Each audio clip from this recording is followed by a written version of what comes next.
Bapak Ibu semua, terima kasih. Malam. Ya, saya ketemu Gunawan. Saat ini saya tinggal di Paroki Jalan Malang, Gereja Santo Ignatius Loyola, Jakarta Pusat, Menteng.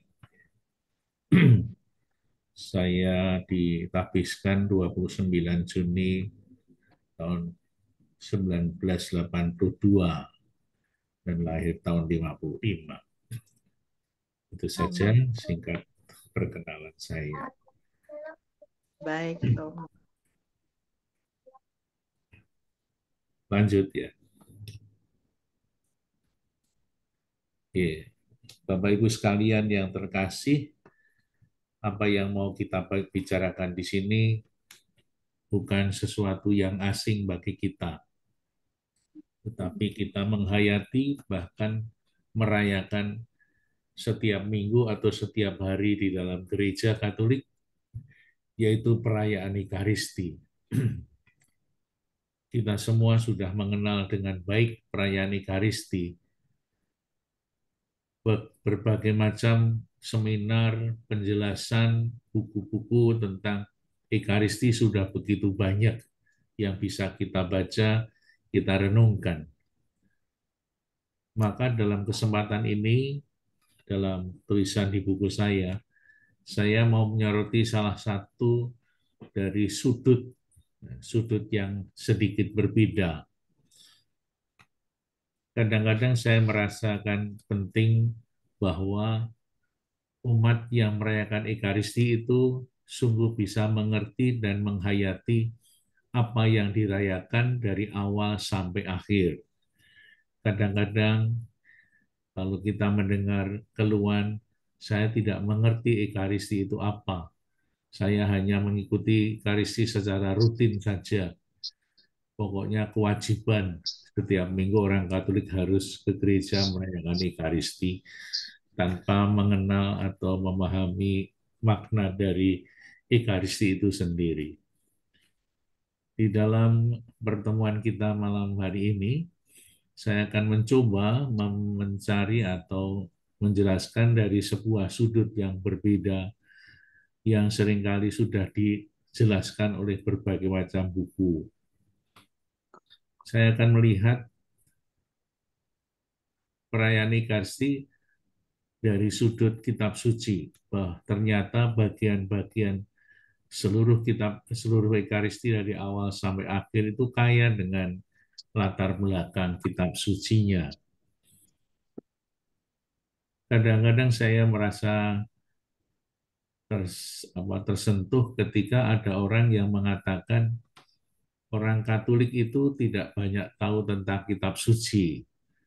Kalau pergi ke gereja merayakan Ekaristi yang dibawa bukan kitab suci, tetapi buku nyanyian. Entah itu puji syukur atau mada bakti atau jubilate atau yang lain-lainnya.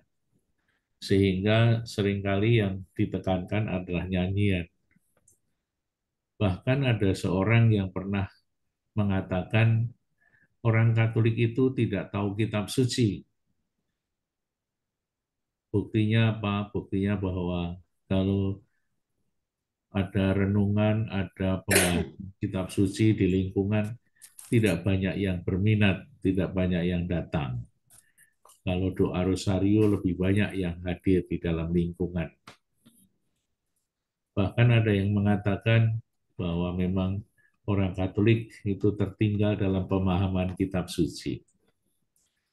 Tetapi kalau kita merayakan Ekaristi, saya melihat ternyata perayaan Ekaristi itu dari awal pembukaan sampai penutupan, semua itu bernuansa atau isinya kitab suci. Maka kita perlu sedikit banyak melihat kitab suci di dalam bagian-bagian setiap Ekaristi yang menjadi cahaya bagi kita semua. Kita mulai dari tanda salib. Itu sendiri sudah merupakan landasan dan dasar iman Katolik. Kalau kita ditanya dasar iman Katolik itu apa, kita pasti menjawab salib dan kebangkitan Yesus. Wafat dan kebangkitan Yesus, itulah yang menjadi dasar iman Kristiani. Oleh karena itu, perayaan Ekaristi dibungkus atau dibingkai di dalam dasar dan landasan iman itu. Kita mulai dari landasan iman kita, yakni tanda salib, dan juga diakhiri dengan tanda salib. Maka saya seringkali mengajak umat, kalau kita membuat tanda salib, ini tanda yang suci, tanda yang sangat berharga, tanda yang sangat indah sekali. Sehingga kalau kita membuat tanda salib, bukan asal-asalan atau sambil lalu, tapi kita coba mendalami apa yang kita katakan dalam nama Bapa dan Putra dan Roh Kudus, sambil merenungkan atau menghayati peristiwa salib sebagai dasar iman Kristiani dan kebangkitan Yesus. Maka perayaan Ekaristi diawali dan diakhiri dengan tanda salib, menjadi bingkai dari perayaan Ekaristi. Kita melihat dari surat Paulus mungkin kepada umat di Korintus misalnya. Kalau Yesus tidak bangkit dari kematian, maka sia-sialah iman kita. Berarti wafat dan kebangkitan Kristus sungguh menjadi landasan dan dasar yang terdalam bagi iman Kristiani. Kalau tanpa kebangkitan, iman kita sia-sia belaka. Maka kita mengawali semuanya itu dalam tanda salib. Banyak buku-buku yang seringkali menjelaskan tentang makna tanda salib. Misalnya ada dua palang, yang ke atas dan yang ke samping, menjadi sebuah tanda atau pelajaran bahwa kita semua diajak untuk mencintai Tuhan dan mencintai sesama sebagai ajaran iman, ajaran Kristiani yang paling dalam. Lalu di sana ada Yesus sendiri yang tersalib, yang berkorban. Maka kalau kita mau mencintai Tuhan dan mencintai sesama dengan segenap hati, segenap jiwa, segenap kekuatan, dan segenap akal budi, kita mau berkorban seperti Yesus, rela sampai mati demi cinta kita kepada Tuhan dan kepada sesama. Pasti bisa diperpanjang lagi tentang kasih Yesus yang diungkapkan dalam salib. Lalu mengawali perayaan Ekaristi, kita semua seringkali atau selalu menerima salam.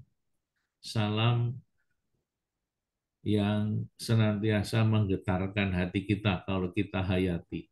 Kadang-kadang salam itu hanya didengarkan sambil lalu saja. Padahal salam itu menjadi sebuah ungkapan Tuhan sendiri yang menyambut kita umatnya pada saat kita memasuki gereja, memasuki perayaan Ekaristi.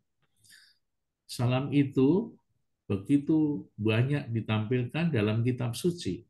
Kalau kita membaca surat-surat Paulus, itu hampir semua surat Paulus itu diawali dan diakhiri dengan salam.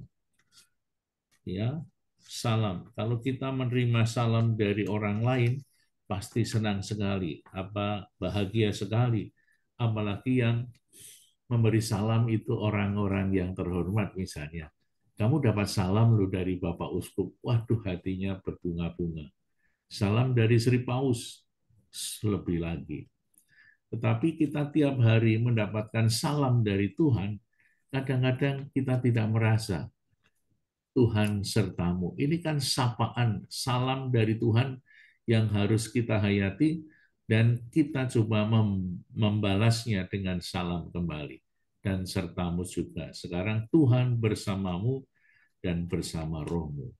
Maka kata salam yang sederhana ini, kalau kita hayati dengan baik, akan memberikan sebuah dampak. Saya sekarang ini menghayati kehadiran Tuhan.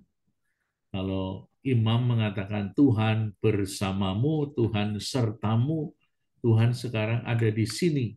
kita diajak untuk menyadari kehadiran Tuhan, Sang Immanuel, seperti yang tertulis dalam Injil Matius bab 1 ayat 23. Yesus yang lahir di kandang domba diungkapkan atau diceritakan sebagai Allah yang hadir, di mana 2-3 orang berkumpul dalam namamu Tuhan hadir. Maka mengawali seluruh perayaan Ekaristi, kita diajak untuk menyadari sekarang ini kita berada di tengah-tengah kehadiran Allah sendiri. Maka kita menjawab dengan mantap, Tuhan bersamamu dan bersama rohmu, Tuhan sertamu dan sertamu juga. Inilah salam yang begitu indah.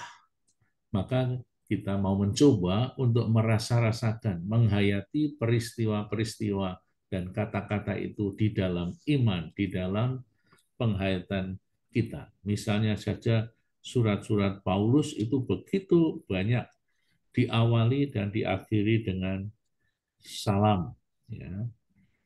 Menyampaikan salam dengan mengucapkan selamat datang, Tuhan bersamamu, maka rahmat Tuhan kita Yesus Kristus, cinta kasih Allah, dan persekutuan Roh Kudus besertamu. Ini satu kata yang indah sekali, yang begitu dalam maknanya. Kita sambut, kita pasang telinga, kita pasang hati, Tuhan menyambut kedatangan kita dengan sebuah kata yang mendalam. Rahmat Tuhan kita Yesus Kristus, cinta kasih Allah, persekutuan Roh Kudus besertamu. Luar biasa. Salam itu begitu dalam. Kita mendapatkan berkat yang begitu berlimpah kehadiran Allah, di mana Yesus, Sang Cinta Kasih Allah, hadir di tengah-tengah kita. Ya, kita bisa mengutip itu semua dari surat-surat Paulus yang begitu banyak. Surat Paulus ada 13, ya. Surat Paulus ada 13, 4 surat besar, 5 surat kecil, dan 4 surat untuk pribadi. Di sana sering hampir semua surat diawali dengan salam. Maka kita mengawali perayaan Ekaristi juga dengan menerima salam dari Tuhan.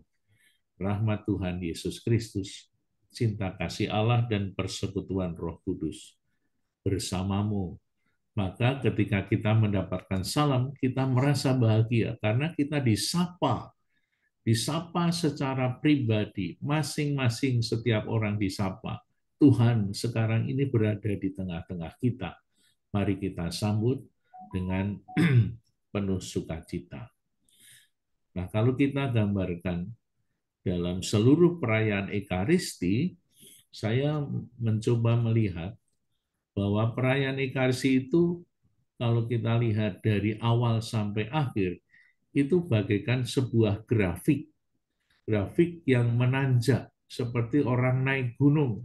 Tujuannya adalah sampai kepada tempat yang tinggi, kepada puncak. Sampai ke puncak di sana, Tuhan ada di puncaknya dalam Ekaristi. Maka kita nanti di puncak akan menerima dan bersatu dengan Yesus yang hadir dalam tanda suci sakramen Ekaristi. Maka untuk mencapai puncak, kita harus pelan-pelan. Kita harus sedikit demi sedikit, seperti kalau orang naik tangga ke 10, kita mulai dari tangga yang pertama, mau menuju ke tangga 10, karena di sana Tuhan sudah hadir menanti kita.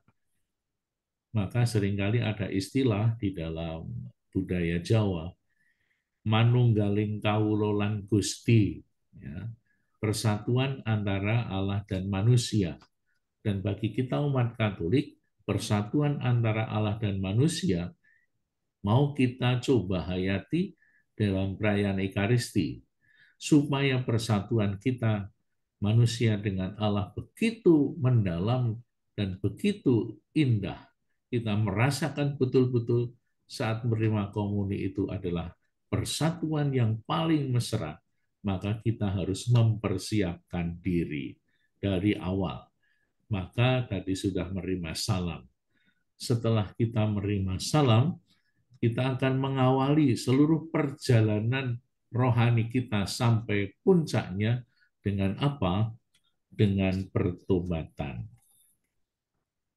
Pertobatan itu diungkapkan dengan berbagai macam cara.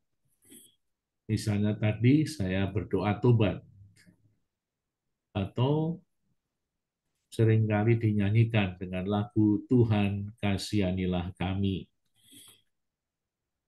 Kata Tuhan kasihanilah kami itu banyak sekali terdapat di dalam kitab suci. Salah satu contohnya saja ketika seorang buta yang bernama Bartimeus dalam Injil Markus bab 10 ayat 46 sampai 52, di sana ada seorang buta bernama Bartimeus. Ketika mendengar bahwa Yesus orang Nazaret itu lewat, maka Bartimeus itu kemudian berteriak, Tuhan kasihanilah kami, anak Daud kasihanilah kami. Ya, di sana Tuhan kasihanilah kami diucapkan sampai 3 kali, mungkin dalam cara yang berbeda. Tapi angka 3 itu menjadi angka suci yang terkecil di dalam budaya Kristiani. Kita menyebut Bapa, Putra, dan Roh Kudus, 3 kata. Kita menyebut keutamaan iman, yakni iman, harapan, dan kasih. Jalan kebenaran dan hidup.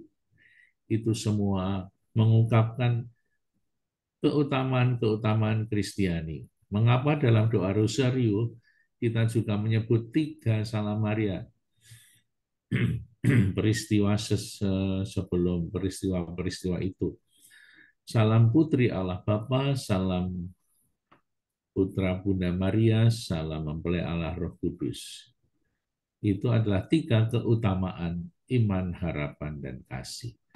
Nah, apa yang terjadi ketika kita menyebut Tuhan kasihanilah kami? Kita menyamakan diri dengan orang-orang yang tak berdaya. Misalnya Bartimeus yang buta, tak berdaya, tidak bisa melihat. Orang lumpuh yang tidak bisa berjalan, itu tak berdaya. Orang lumpuh juga berteriak kepada Yesus, kasihanilah kami. Orang yang sakit kusta, bahkan dia berteriak, Tuhan kasihanilah kami, kami orang berdosa tak berdaya.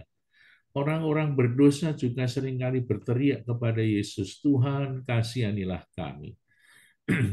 Ketika orang-orang itu berteriak, Tuhan kasihanlah kami, biasanya mereka berada dalam kondisi yang memprihatinkan. Misalnya orang masih buta, orang masih lumpuh, orang tuli, orang buta, dan lain-lainnya, orang kusta. Mereka tak berdaya. Ada yang cerita bahwa sudah banyak mereka pergi ke dukun, mereka pergi ke tukang penyembuh, tetapi tidak kunjung sembuh, bahkan penyakitnya semakin berat. Maka orang-orang itu hanya bergantung kepada Tuhan, kepada Yesus yang waktu itu lewat di situ. Maka ketika kita menyanyi Tuhan kasihanilah kami, kita hayati kata-kata itu seperti ketika orang-orang buta, orang lumpuh, orang kusta, orang tuli itu merasakan tak berdaya, hanya Tuhan Yesuslah yang bisa menolongnya. Maka kita juga ketika masuk gereja, mau merayakan Ekaristi, kita mengatakan yang sama. Karena kita sebelum Ekaristi, mungkin minggu sebelum masuk hari Minggu, kita merasakan, aku tak berdaya ketika aku digoda oleh dosa, ketika aku tidak bisa membawa kasih kepada sesama, ketika aku tidak berdaya, ketika diejek orang, saya ingin membalas, ketika saya punya rasa dendam, saya tak berdaya seperti orang yang masih lumpuh, yang tidak bisa bangun, seperti orang buta yang tidak bisa melihat, seperti orang kusta yang tidak sembuh. Maka kita ketika nyanyi Tuhan kasihanlah kami, kita merasakan, mencoba menyatukan seluruh pikiran, perasaan hati kita dengan orang-orang yang tak berdaya. Dengan demikian kita semua bisa merasakan, menghayati kata yang sangat sederhana, tetapi maknanya sangat mendalam. Hanya Tuhanlah, Tuhan Yesuslah yang bisa menyembuhkan kita. Maka seringkali dalam Ekaristi, ketika nyanyi Tuhan kasihanlah kami, biasanya berlutut orang yang tidak berdaya. Tapi sekarang dalam aturan liturgi masih berdiri kadang-kadang. Tapi dalam beberapa kesempatan kita diajak berlutut, mari kita menyesali dosa-dosa kita seperti orang yang lumpuh dan mengatakan, Tuhan kasihanilah kami. Tetapi karena sudah terlalu hafal dengan kata-kata dan dengan nyanyian, kadang-kadang kata-kata Tuhan kasihlah kami berlalu begitu saja. Itulah sebabnya kadang-kadang kita merasakan bahwa Ekaristi itu tidak mempunyai dampak apapun dalam hidup kita. Tetapi kalau kita semua mencoba untuk merasakan setiap kata yang kita ucapkan, sungguh akan berdampak bahwa kita merasakan lemah-lemahnya manusia sebagai orang berdosa, hanya Tuhanlah yang bisa menyembuhkan kita. Oleh karena itu, kita bisa melihat atau merenungkan peristiwa ketika orang lumpuh, orang buta itu mohon kepada Yesus, Tuhan, kasihanilah kami. Ya. Pada waktu kalau misalnya kita mengambil salah satu dari kisah Bartimius, Markus bab 10 ayat 46, itu ada 3 kali langkah yang bisa kita lihat di sana. Ketika Yesus lewat, orang Nazaret itu lewat, orang buta itu berteriak, Tuhan, anak Daud, kasihanilah kami. Ya, Tuhan, kasihanilah kami. Lalu orang-orang yang ada di sekitarnya itu bahkan marah. Diam kamu, jangan mengganggu. Semakin dia disuruh diam, semakin berteriak, anak Daud, kasihanilah kami. Jadi kemauan untuk menjadi sembuh itu begitu luar biasa. Orang-orang yang menghalangi teriakan tidak dipedulikan, bahkan dia meminta kepada Yesus untuk disembuhkan. Maka di samping kita semua menghayati kita sebagai orang yang lemah, kita mempunyai keinginan semangat yang luar biasa untuk berjumpa dengan Yesus, untuk mohon belas kasih-Nya dengan berteriak. Nah, itu makna Tuhan kasihanilah kami. Lalu Yesus menyambutnya. Kamu minta apa? Nah, berarti Yesus menghargai secara pribadi setiap orang yang memohon kepadanya, disapa oleh Yesus. Kamu minta apa? Siapa tahu minta yang lain, bukan minta sembuh.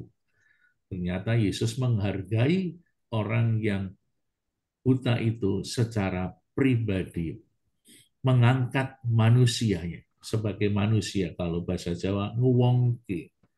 Yesus tidak peduli dengan orang-orang yang ada di sekitarnya yang melarang dia diam.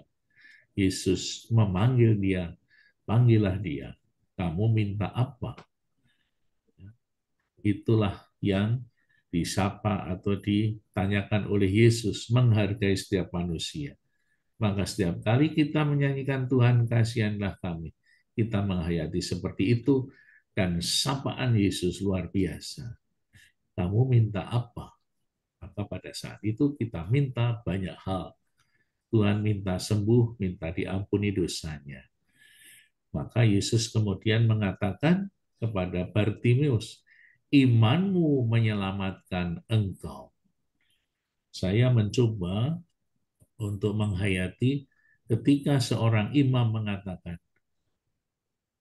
semoga Allah yang Maha Kuasa mengasihani kita, mengampuni dosa kita, dan mengantar kita ke hidup yang kekal. itu sama nilainya dengan sabda Yesus yang mengatakan kepada orang buta, imanmu menyelamatkan engkau.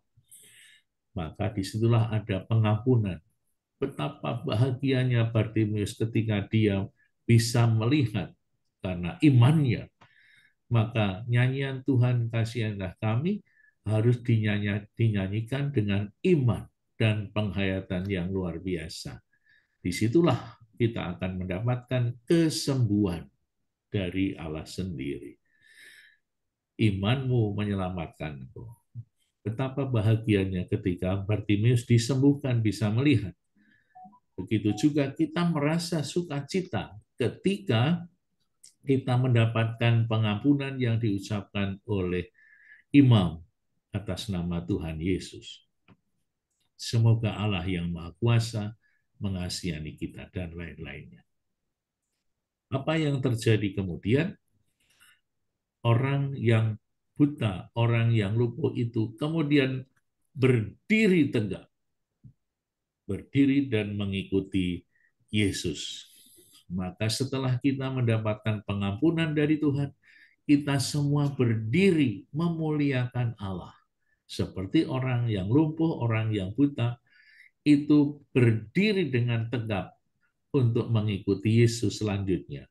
Maka saat kita memuliakan Allah dengan nyanyian kemuliaan adalah sebuah ungkapan memuliakan Tuhan setelah kita mendapatkan pengampunan, setelah kita sembuh dari sakit kita. Maka kita dengan suara yang lantang, dengan tegap berdiri menyanyikan lagu kemuliaan. Berdiri tegak adalah salah satu ungkapan iman. Ya, kalau kita membaca surat Paulus kepada umat di Efesus, bab 6 ayat 10 sampai 20, di sana ada sebuah ungkapan bagaimana senjata rohani yang pertama adalah berdiri tegak.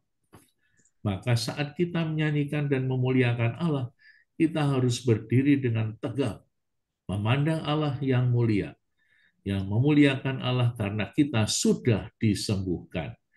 Maka itulah madah kemuliaan, sebuah pujian yang meriah.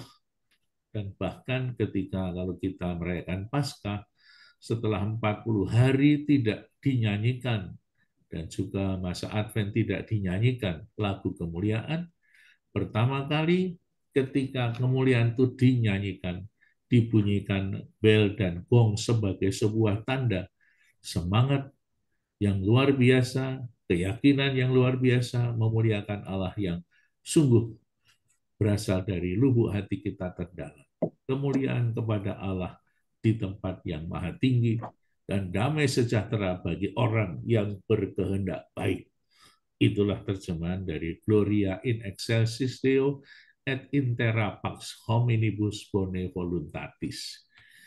Ya, itu kita nyanyikan dengan suara yang lantang karena kita merasakan pengampunan Tuhan yang luar biasa. Kita mendapatkan keselamatan melalui Yesus yang telah mengampuni kita lewat darah sucinya yang tertumpah.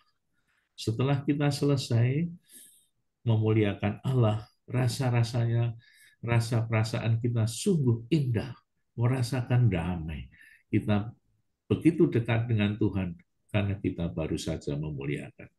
Maka sesudah itu, kemudian kita setelah selesai kemuliaan, kita berdoa, merasakan.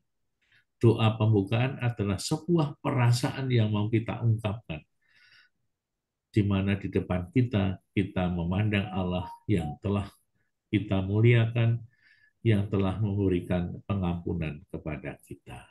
Maka kemudian kita berdoa. Doa pembuka atau doa kolektan sekarang ini menjadi sebuah doa yang ingin mengungkapkan apa intensi yang ada di dalam batin kita semua.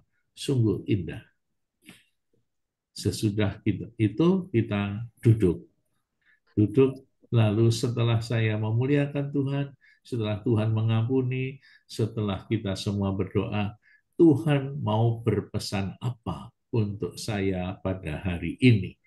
Maka mulailah dengan pesan-pesan Yesus, bacaan yang pertama, bacaan yang kedua, dan bacaan Injil. Itulah pesan-pesan pada hari itu. Di tengahnya ada Mazmur tanggapan. Mazmur tanggapan yang kita punya atau yang kita nyanyikan itu menanggapi apa yang ada di dalam bacaan-bacaan itu. Bacaan-bacaan itu selama 3 tahun itu berputar. Maka kita mempunyai siklus bacaan selama 3 tahun. Ada tahun A, tahun B, tahun C. Coba kita perhatikan.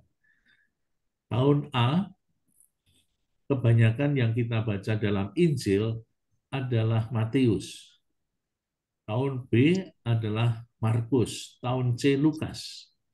Lalu Yohanes di mana? Yohanes mewarnai 3 tahun itu. Bacaan yang pertama dan kedua begitu juga. Nanti akan bergulir kalau bacaan hari Minggu, bacaan pertama kedua, itu berdasarkan tahun A, tahun B, tahun C. Kalau misa harian itu tahun genap dan tahun ganjil. Maka kalau kita melihat dari liturgi, kadang-kadang ada sekarang ini tahun C1. Berarti sekarang tahun C, tahun ganjil. Satu itu tahun ganjil 2025. Tahun depan kita masuk tahun A, garis miring Romawi 2. Ya. Tahun C, tahun A dalam tahun genap.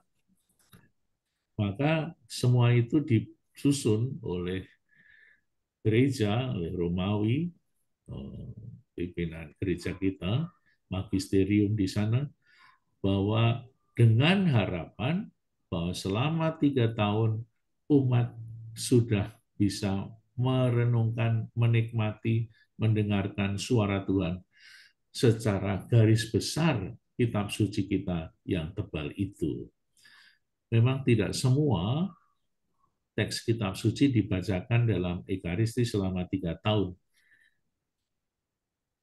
Selama 3 tahun itu dipilih, tapi khususnya Injil itu hampir semua ditawarkan. Perjanjian Lama itu dipilih beberapa teks yang sesuai dengan temanya.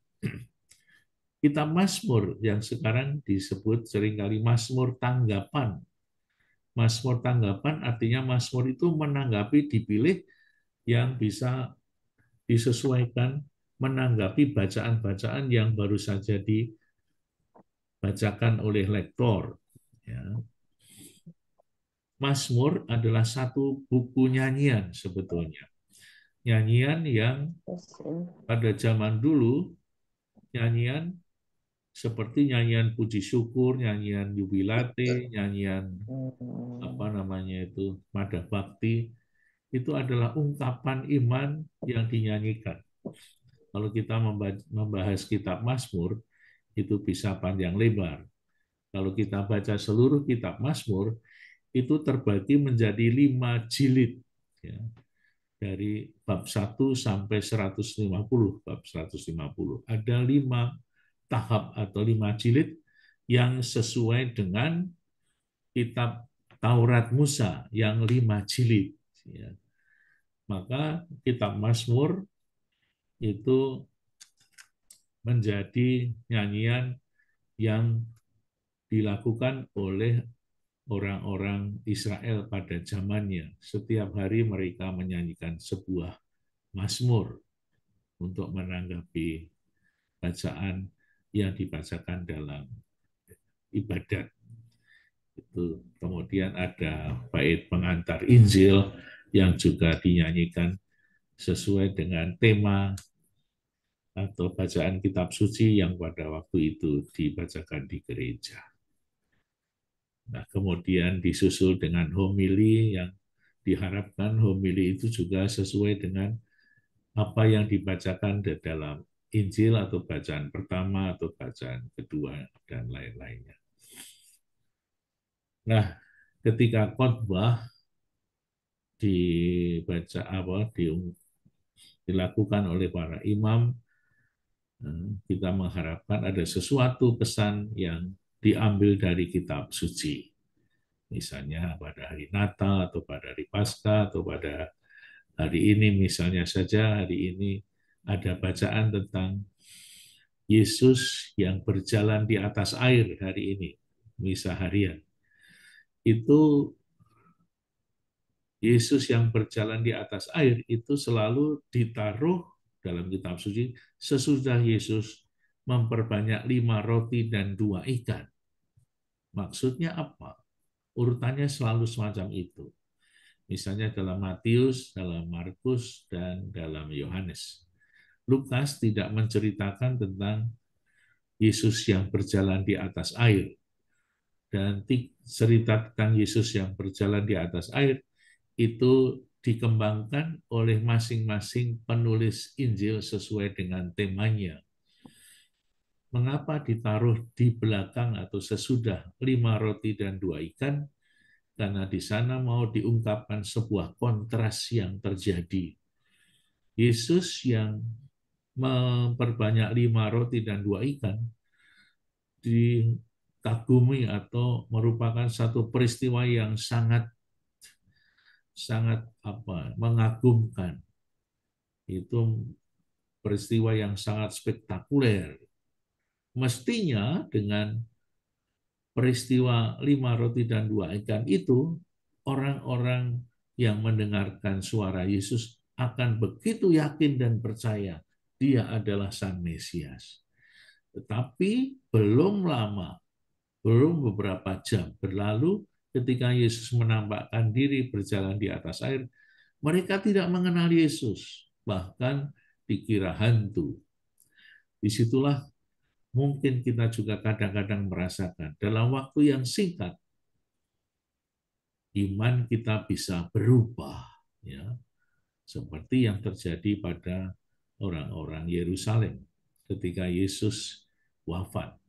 Kemarin Yesus masuk Yerusalem dengan dielulukan, tetapi beberapa hari kemudian mereka mengatakan, salibkanlah dia.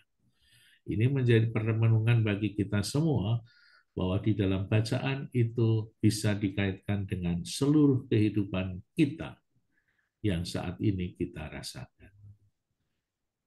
Nah, sesudah selesai khotbah, kita diajak untuk berdoa syahadat, aku percaya. Di balik dari sebuah doa aku percaya, saya mencoba untuk menghayati sebuah pertanyaan. Ketika kita mendengarkan bacaan, kita mendengarkan homili atau khotbah dari imam, sebuah pertanyaan yang tersembunyi ada di balik itu. Apakah kamu percaya kepada Yesus dalam sabdanya? Kita kemudian menjawab, aku percaya. Ya, bahwa Yesus adalah Sang Mesias, Yesus adalah Allah yang menjadi manusia. Maka keyakinan akan kealahan Yesus itu diungkapkan di dalam doa syahadat. Aku percaya apa yang disabdakan, ditulis dalam kitab suci adalah kebenaran. Nah, aku percaya itu sendiri ada dua, ya, syahadat pendek dan syahadat yang panjang. Syahadat panjang itu menjadi penjelasan dari syahadat pendek. Syahadat pendek disebut syahadat para rasul. Syahadat panjang adalah syahadat hasil konsili, konsili Nisea dan konsili Konstantinopel tahun 325 dan 381. Di sana diungkapkan kealahan Yesus dipulihkan setelah gereja digoncang oleh satu pandangan dari Arius, kelompok Arianisme yang mengatakan Yesus itu bukan Tuhan, Yesus hanya sebagai manusia. Maka dalam syahadat yang panjang, keyakinan akan kealahan Yesus dipulihkan kembali. Maka syahadat yang panjang mempunyai makna yang lebih dalam. Bapak Ibu kalau mau berdoa syahadat, akan lebih lengkap kalau syahadat itu syahadat panjang. Ya. Setelah kita percaya, berurut lagi, kita mempunyai urutan yang luar biasa. Kalau kita percaya kepada seseorang, berarti kita mau menyerahkan seluruh hidup kita kepada orang yang dipercaya. Bapak Ibu saling percaya, bukan? Bapak percaya kepada Ibu, Ibu percaya kepada Bapak dalam satu keluarga. Maka kalau Bapak menaruh barang, tidak pernah akan khawatir barang saya yang berharga ini hilang, karena saya percaya kepada pasangan hidup saya. Maka kepercayaan artinya sebuah penyerahan diri. Maka setelah doa umat, di sana ada sebuah persembahan. Ya, ada doa umat yang diungkapkan sebagai ungkapan doa-doa permohonan kita. Setelah doa umat selesai, kita ada persembahan. Persembahan itu bukan yang sering disebut persembahan itu misalnya kolekte, itu ada persembahan. Saya mempersembahkan diri kita, diungkapkan, diwakili dengan kolekte.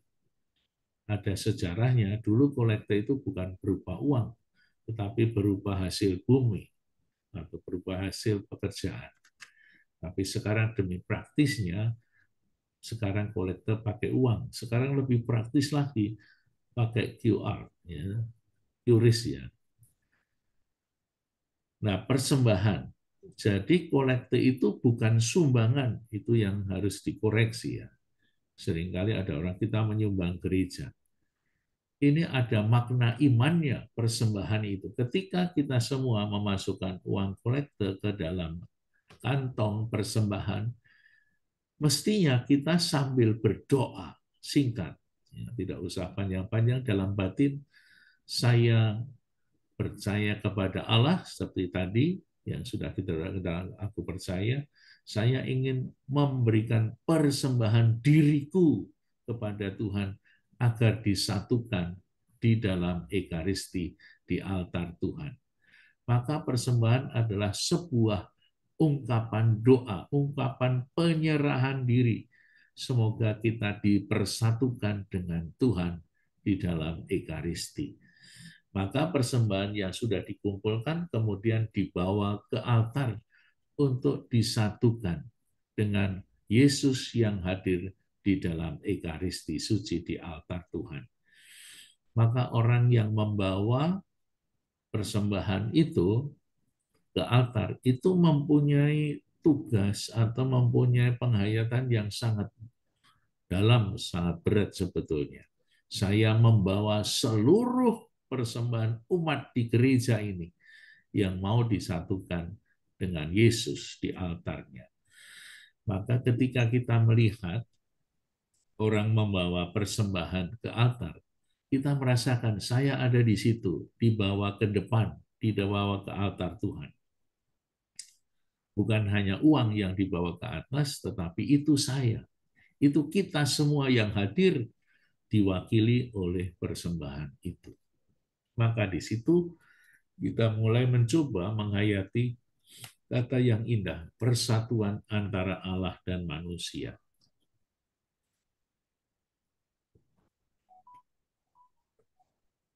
Manunggaling kawulolan Gusti.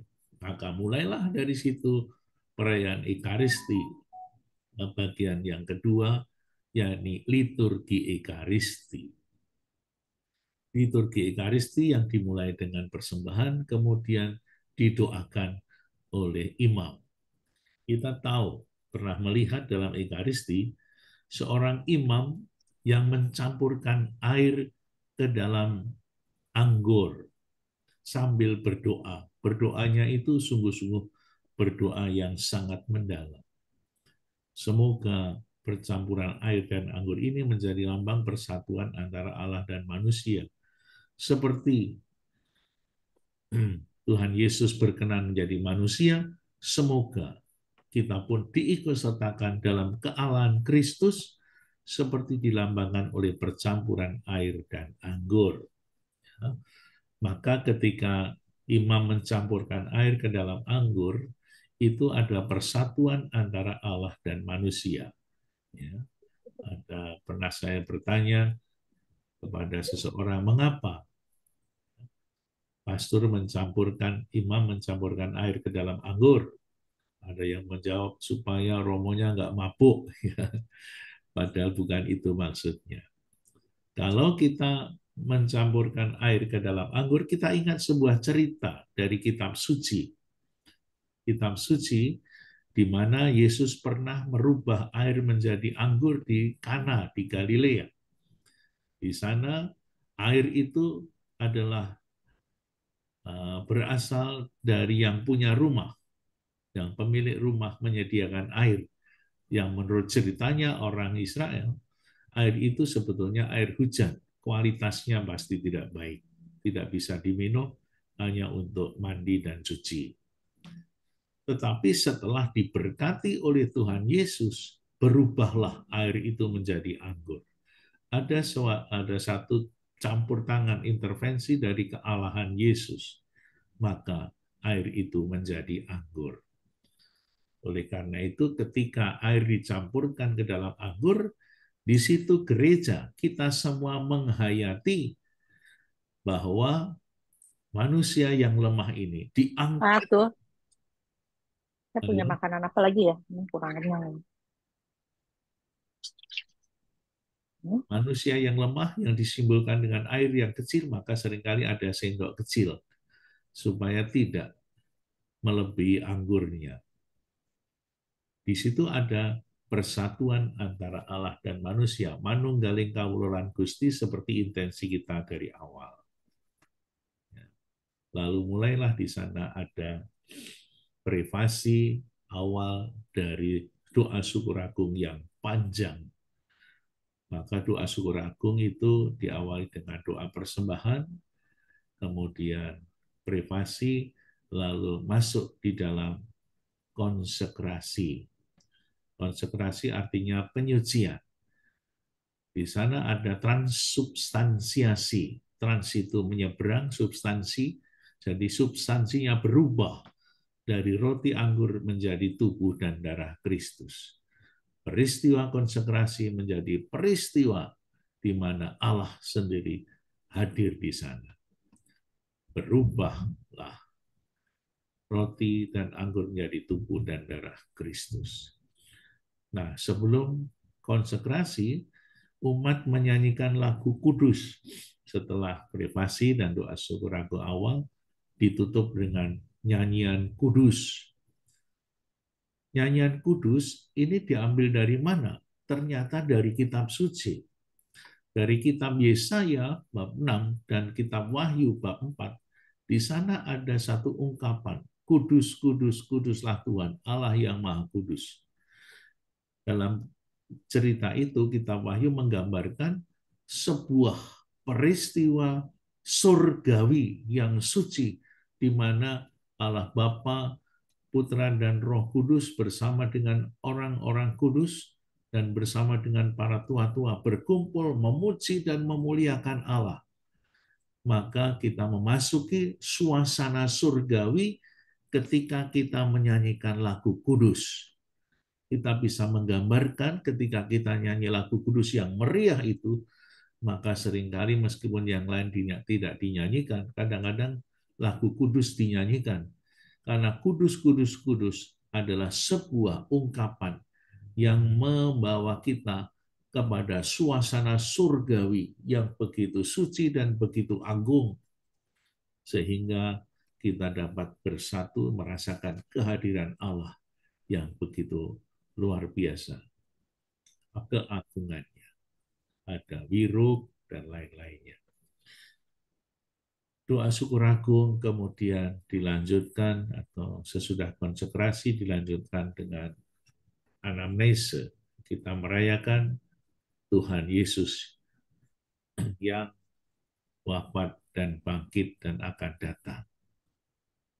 Dan sesudah itu kita tutup dengan doa Bapa kami, doa yang diajarkan Tuhan Yesus sendiri. Kalau kita mau mengupas doa Bapa kami, itu bisa dikupas juga panjang lebar. Ya. Tapi doa itulah yang diajarkan oleh Tuhan Yesus sendiri. Dalam Injil Matius ada doa Bapa kami, Injil Matius bab 5, lalu di dalam Injil Lukas juga ada doa Bapa kami yang lebih singkat. Lalu sesudah itu ada embolisme, dan terakhir sebelum menerima komuni suci kita kembali mendoakan anak domba Allah yang menghapus dosa dunia, kasihanilah kami. Tuhan, kasihanilah kami yang diucapkan di awal, diulang lagi. Karena apa? Karena kita semua akan menerima Yesus dalam Ekaristi. Maka kita sekali lagi mau memohon pengampunan. Maka kata anak domba itu juga berlatar belakang kitab suci. Dalam Injil Yohanes misalnya bab 1 ayat 29 dan sampai 35 diucapkan 2 kali. Yesus digambarkan atau dilambangkan sebagai anak domba Allah yang menghapus dosa dunia. Ada 2 pemahaman tentang menghapus atau menanggung dosa manusia. Latar belakangnya berbeda. Lalu yang menanggung dosa manusia dari Yesaya 53, yang menghapus dosa dunia dari tempat yang lain, kita Wahyu. Saudaraku terkasih, maka dengan urutan dan penghayatan setiap kata, setiap bagian dari Ekaristi yang semuanya ada latar belakang kitab sucinya, kita bisa menerima Yesus dalam Ekaristi dengan sebuah penghayatan iman yang sangat dalam. Kalau itu kita hayati, maka kita ketika menerima komuni suci, kita akan merasakan betapa besar kuasa Allah, betapa besar cinta Yesus kepada kita, sehingga Tuhan yang begitu agung rela berkorban dan mau bersatu dengan kita manusia dalam tanda suci tubuh dan darah Kristus sendiri. Maka setelah kita menerima komuni, kita mau bermesraan dengan Tuhan Yesus dalam doa kita, doa pribadi. Maka sebelum dan sesudah menerima komuni, kita mengambil sikap yang sunyi sebentar.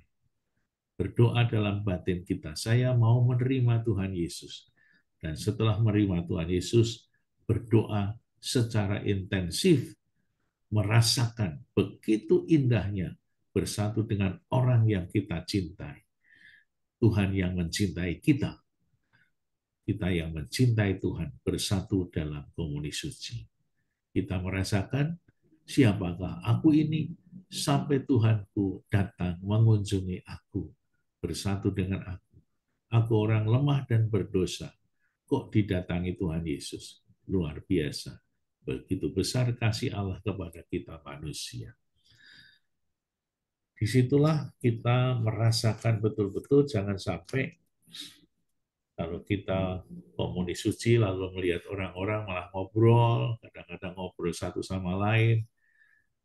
Padahal saat setelah menerima komuni adalah saat yang sangat teduh, saat yang penuh sukacita dan bahagia. Sebanyak-banyaknya kita ungkapkan doa kita kepada Tuhan sebelum kita menutup dengan satu pesan suci. Doa dan pergilah kamu diutus. Sehingga ketika ditutup perayaan Ekaristi ini, kita diutus oleh Allah untuk menceritakan, mewartakan apa yang sudah kita dapat, sukacita, kebahagiaan bersatu dengan Tuhan. Kita ungkapkan dalam senyuman, dalam kasih, dalam pewartaan. Sehingga banyak orang menerima pewartaan tentang kasih Allah melalui pengalaman nyata dalam hidup kita melalui Ekaristi Suci.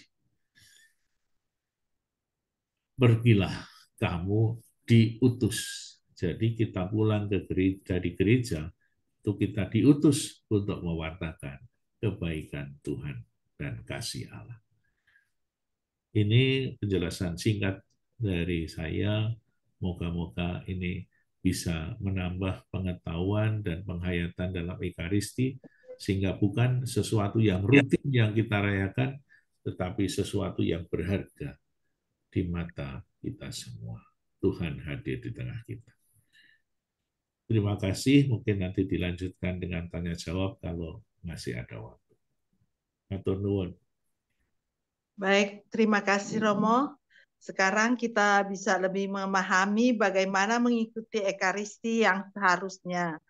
Begitu kaya akan setiap bagian sehingga kita benar-benar bisa menghayatinya. Kalau kita benar-benar bisa mengikuti dan menghayatinya dengan benar dari awal sampai selesai, maka kita akan bisa merasakan suasana surgawi dan terutama kita bisa bersatu dengan Tuhan di dalam menyambut Komuni Kudus.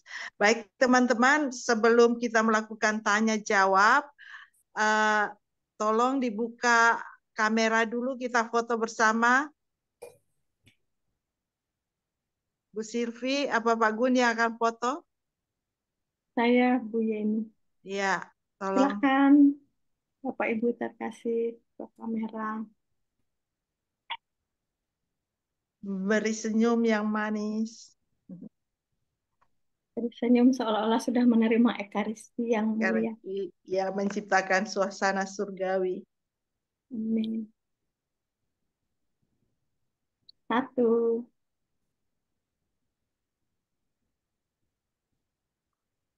2,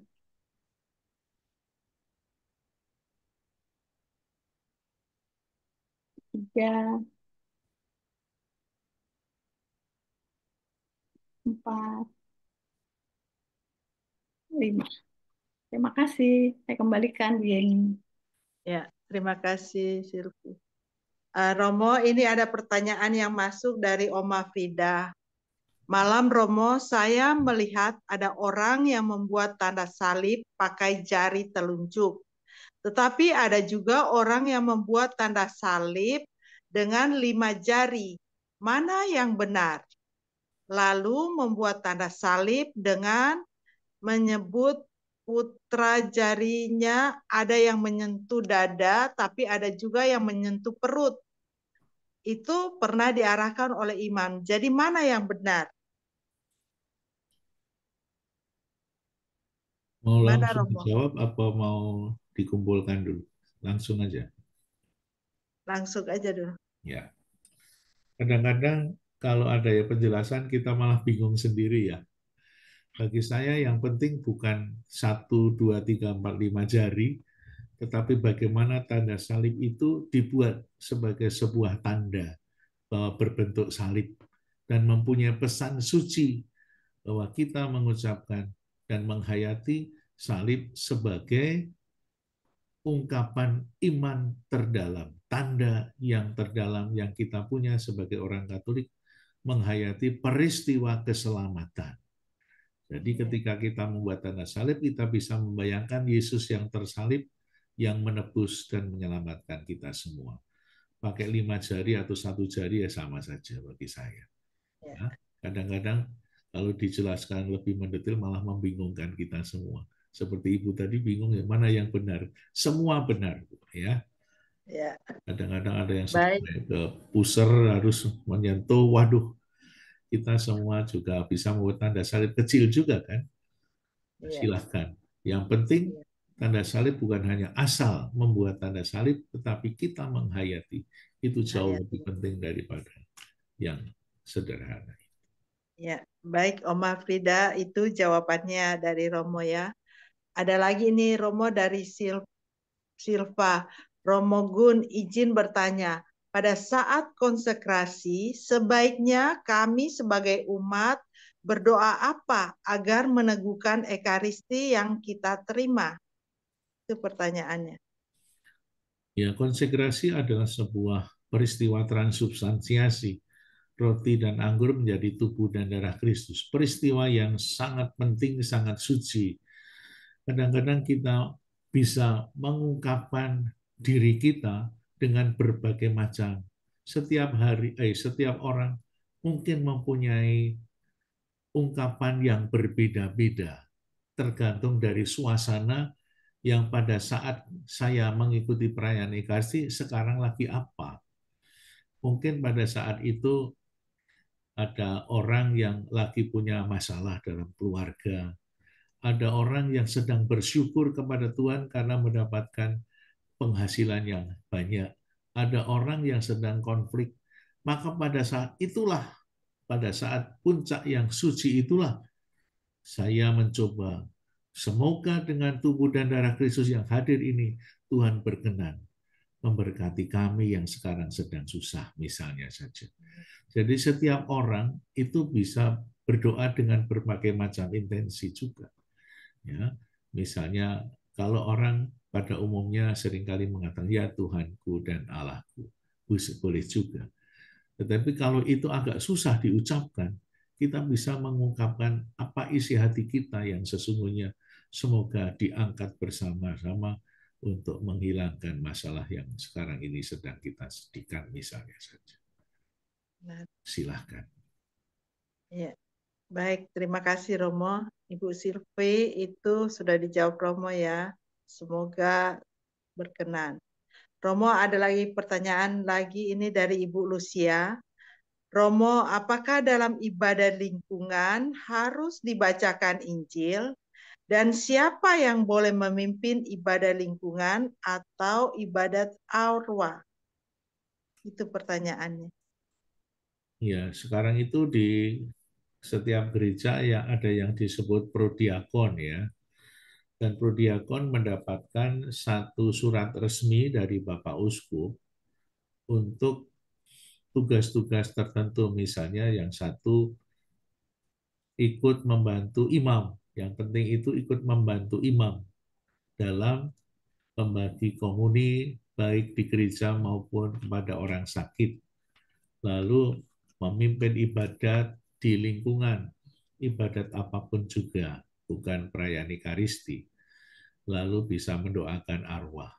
Itu tugas yang resmi yang diberikan Bapak Uskup kepada para prodiakon. Tetapi seandainya tidak ada prodiakon, kadang-kadang ada lingkungan yang susah sekali ya jadi prodiakon. Iyalah, saya nggak pantas, saya nggak mau. Ya orang beriman yang mungkin kita tuakan di lingkungan itu bisa juga memimpin doa arwah atau memimpin doa lingkungan. Ya, memang kalau bisa ada prodiakon sehingga memang dia yang mendapatkan surat resmi pengangkatan sebagai prodiakon. Tetapi kalau tidak ada rotan akar pun berguna. Ya silahkan. Prodiakon memang seringkali harus ditakar, dilatih supaya dia bisa berbicara, bisa mengatakan Injil dan lain-lain. Ya, terima kasih Romo. Semoga Ibu Lucy sudah itu menerima jawaban dari Romo. Ini ada lagi Romo dari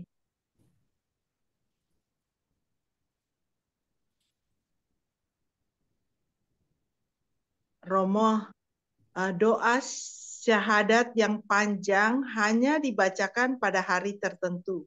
Mengapa tidak dibaca pada setiap misa kudus hari Minggu? Itu pertanyaannya dari Ibu Emma. Ya, sebetulnya tidak ada alasan apapun juga ya. Kalau saya waktu masih kecil itu kalau masih nyanyian bahasa Latin itu selalu yang dinyanyikan itu yang panjang. Mungkin karena soal praktis saja. Orang pengen cepet-cepet kadang-kadang ya. Nggak usah yang panjang-panjang. Padahal syahadat yang panjang itu isinya sangat dalam sekali, meskipun agak susah. Misalnya Allah dari Allah, terang dari terang, Allah benar dari Allah benar. Ia dilahirkan, bukan dijadikan. Ini melawan Arius.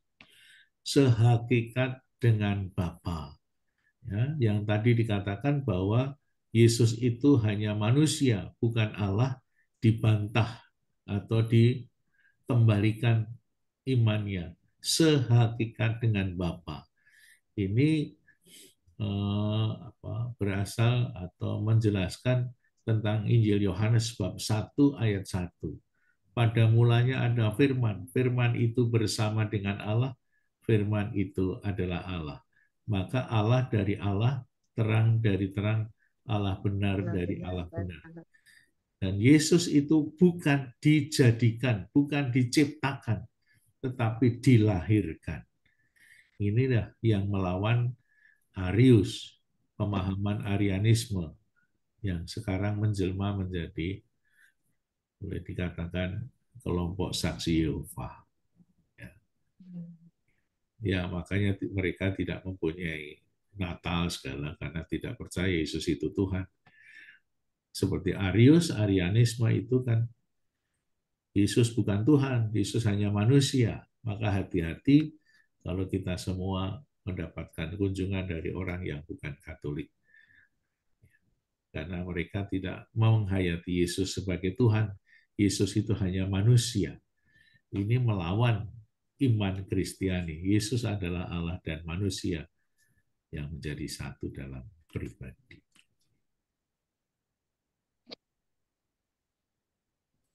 Baik, Romo. Terima kasih. Semoga Ibu Emma sudah bisa menerima jawaban dari Romo. Siapa lagi mau bertanya? Bisa langsung juga. Jika ada teman-teman yang mau bertanya. Boleh saya, Ibu? Saya bersaksi. Ya, boleh. Terima kasih Romo Setio, luar biasa Romo menjelaskannya. Dan itu memang sudah mulai kami hayatkan setelah saya mengenal kerahiman ilahi. Tapi tadi saya ingin tahu tentang Haleluya, Romo. Pengalaman Haleluya itu luar biasa, Romo. Saudara saya itu tinggal di satu kompleks perumahan. Pagi-pagi dia itu bapak-bapak ini saudara saya. Dia itu suka menyapu di depan rumah gitu ya. Tapi sambil bersenandung ya. Bersenandungnya itu Haleluya itu. Tapi pelan gitu. Semacam misalnya nyanyian Haleluya gitu. Jadi senandungnya tuh pelan gitu loh Romo. Nggak akan kedengaran di sebelahnya pun mungkin nggak mendengar gitu. Tapi ada kira-kira 4 rumah dari rumahnya Romo. Seorang ibu yang tinggal sendirian di rumah itu. Apa yang dia perbuat di rumah itu kami tidak tahu, tetangga-tetangga. Tapi setelah saudara saya ini sedang menyapu dengan nyanyian Haleluya, dia keluar Romo dari rumah itu sambil dia teriak, Bapak berhenti nyanyinya, tidak baik nyanyi itu begitu loh Romo.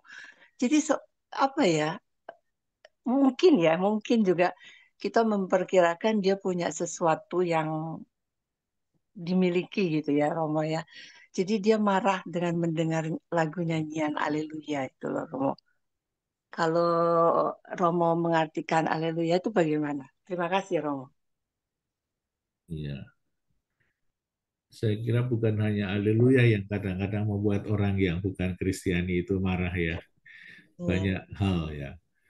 Dan paling jelas itu Haleluya. Itu menjadi cap yang jelas untuk orang-orang Kristiani. Orang Katolik, orang Kristiani seringkali menyanyi Haleluya, puji Tuhan. Ya. Dan itu bagi kelompok tertentu mungkin menjadi kata-kata yang tidak menyenangkan. Ya. Maka seringkali mendapatkan ejekan. Tetapi bagi kita semua, Haleluya juga ada di dalam kitab Mazmur. Kitab Mazmur adalah kitab pujian. Ya. Pujian itu bukan hanya pada saat kita semua ada rasa bahagia. Kadang-kadang kita bisa memuji Tuhan pada saat kita sedih juga. Ya. Misalnya saja kalau orang Jawa itu seringkali menghayati ketika ditanya, kok Bapak kok nggak kelihatan kemana Bu? Padahal bapaknya lagi sakit. Tapi dia mengatakan apa? Oh Bapak baru menerima ganjaran. Luar biasa kan? Sakit itu sebuah ganjaran. Jadi melihat positifnya dari satu peristiwa hidup yang tidak menyenangkan. Haleluya. Kalau kita membaca kitab Mazmur, itu di dalam Mazmur 150, dari 146 sampai 150 itu semua diakhiri dengan kata haleluya.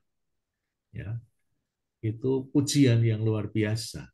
Ya, haleluya tidak hanya dalam 1-2 ayat bab, tetapi 5 bab terakhir dalam kitab Mazmur itu haleluya. Puji Tuhan.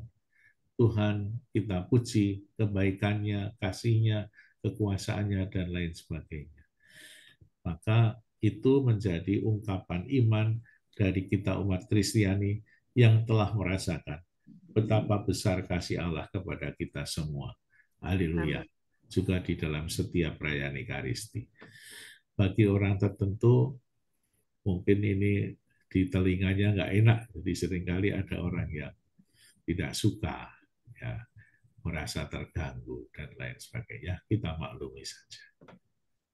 Padahal itu pelan loh Romo, tapi dia Apa? bisa pelan, dia mengatakannya itu kan di depan rumah. Mungkin saya yang di sebelahnya saja mungkin nggak mendengar Romo, karena itu bersenandungnya setengah dalam hati gitu loh Romo. Mungkin juga perkiraan kami itu mungkin orang itu mempunyai talenta sesuatu yang berbeda gitu. Jadi Oh, ya. dari dalam rumah tuh dia langsung keluar marah-marah gitu loh Romo. Oh. Ya itu terus saya mengatakan ya mungkin ya karena kita memuji Tuhan dia mungkin tidak suka aja sih. Tapi Mungkin ditanya Ibu nanti kalau ketemu. Ada kok marah-marah kenapa? Mungkin akan lebih jelas jawabannya. Kita ya hanya kalau bisa memperkirakan. dengar Bu, dan marah-marah kenapa? Ya, mungkin ada dia lagi sakit atau lagi apa, nggak tahu. mungkin Romo. Terima kasih Romo. Ya, baik. Kalau sudah nggak ada pertanyaan, Pak Gun akan tutup, Pak Gun. Mengingat waktunya juga.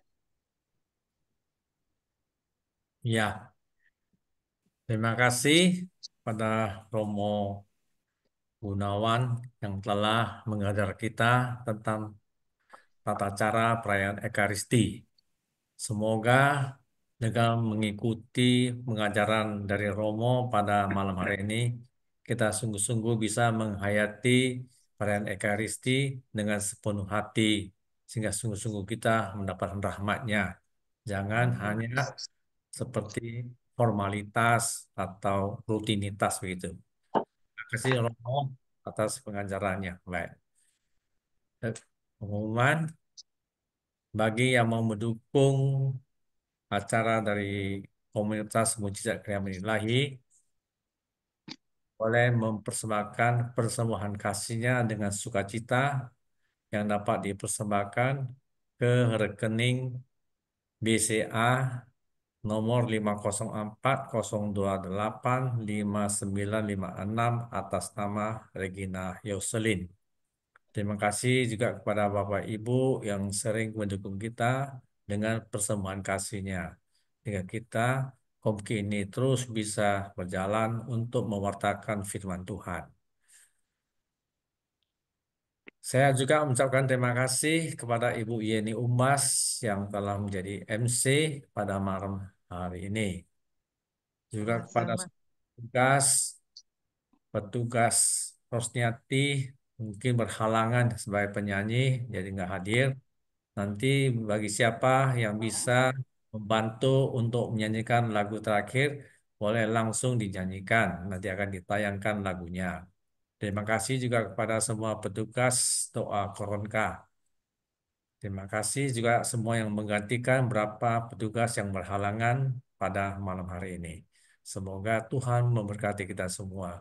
Juga semua tim admin daripada komunitas Mujizat Kriaman Ilahi yang mempersiapkan acara kita pada malam hari, mulai dari flyer, dari slide-slide, dan rangkuman intensi doa. Semoga Tuhan memberkati semuanya. Juga bagi semua yang telah ikut berpartisipasi yang hadir pada malam hari ini, bahwa kita sungguh pulang mendapat rahmat dan berkat dari Tuhan.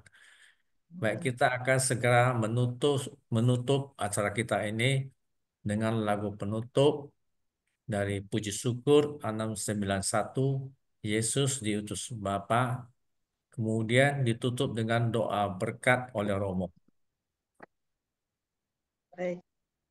Ada juga yang bisa menggantikan Ibu Rosniati.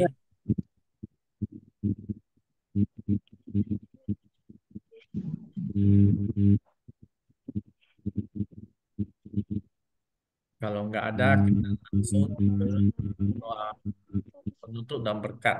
Silakan, Romo. Marilah kita berdoa dalam nama Bapa dan Putra dan Roh Kudus. Amin. Kami bersyukur kepadamu ya Tuhan, karena di tengah kesibukan pada awal tahun 2025 ini, kami boleh sedikit dan sebentar merenungkan sebuah ajaran suci yang sangat mendasar bagi umat Katolik, yakni perayaan Ekaristi.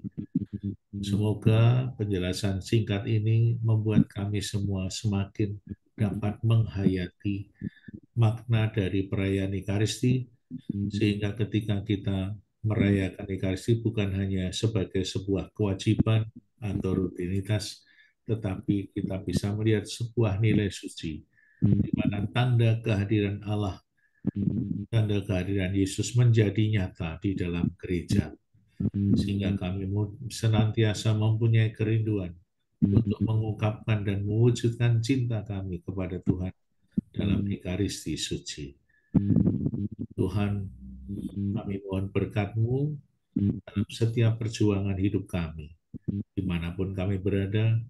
Semoga berkat dari Tuhan Yesus senantiasa mendampingi kami semua, sehingga kami tetap kuat dan setia dalam menjalani iman kami, iman Kristiani. Demi Kristus Tuhan kami. Amin.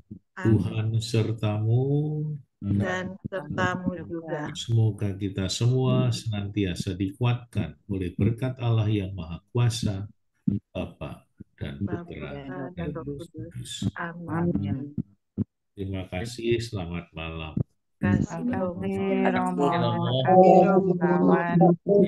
Malam. Selamat malam. Malam Romo. Terima kasih. Yang luar biasa.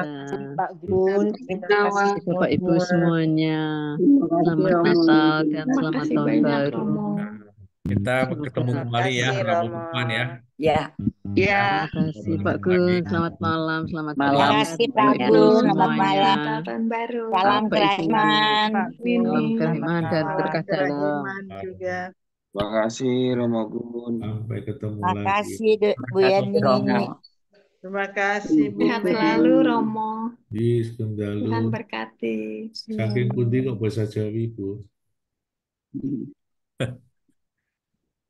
Ada Iya, Maeng ya, Maeng.